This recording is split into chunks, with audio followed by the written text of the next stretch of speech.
ನಮಸ್ಕಾರ.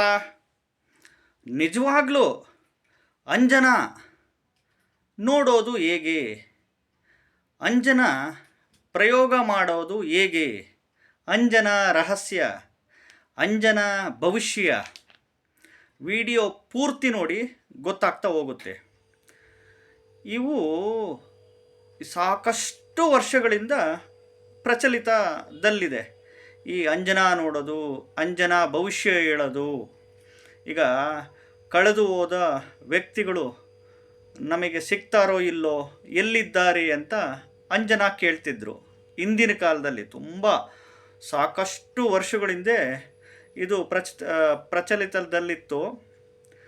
ಈ ಕಳೆದು ಹೋದ ವಸ್ತುಗಳು, ಸ್ಕೂಟ್ರ್ ಆಗ್ಬೋದು, ಬಂಗಾರ ಆಗ್ಬೋದು, ಕಾರುಗಳಾಗ್ಬೋದು, ವಸ್ತುಗಳಾಗ್ಬೋದು, ವ್ಯಕ್ತಿಗಳಾಗ್ಬೋದು, ಸಿಗುತ್ತೋ, ವಾಪಸ್ ಬರ್ತಾರೋ ಇಲ್ಲ ಮನೆಗೆ, ಎಲ್ಲಿದ್ದಾರೆ ಅವರು ಅಂತ ಕೇಳ್ತಾಯಿದ್ರು. ಇಂದಿನ ಕಾಲದಲ್ಲಿ ಹಳ್ಳಿಗಳಲ್ಲಿ ಎಮ್ಮೆ ಕಳೆದೋಗಿದೆ, ಕೋಣ ಕಳೆದೋಗಿದೆ, ನಮ್ಮ ಹಸು ಕಳೆದೋಗಿದೆ ಅಂತಂದು ಅಂಜನಾ ನೋಡ್ತಾಯಿದ್ರು ಎಲ್ಲಿದೆ ಅಂತ.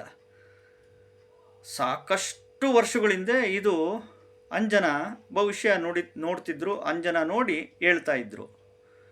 ಇವಾಗ ಇದೆಲ್ಲ ಸಾಧ್ಯನಾ? ಅಂಜನಾ ನೋಡಿ ಹೇಳಕ್ಕೆ ಸಾಧ್ಯನಾ? ಸಾಧ್ಯನೇ ಇಲ್ಲ. ಯಾಕೆಂದರೆ ಹಂಗೆ ಅಂಜನಾ ನೋಡಿ ಹೇಳಂಗಿದ್ಬಿಟ್ಟಿದ್ರೆ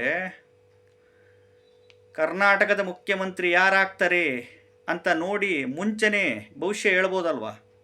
ನಮ್ಮ ಭಾರತ ದೇಶದ ಪ್ರಧಾನಮಂತ್ರಿ ಯಾರಾಗ್ತಾರೆ, ರಾಷ್ಟ್ರಪತಿಗಳು, ಭಾರತದ ದೇಶದ ರಾಷ್ಟ್ರಪತಿಗಳು ಯಾರಾಗ್ತಾರೆ ಅಂತ ಅಂಜನಾದಲ್ಲೆಲ್ಲ ಗೊತ್ತಾಗುತ್ತಲ್ಲ, ನೋಡಿ ಹೇಳ್ಬೋದಲ್ಲ.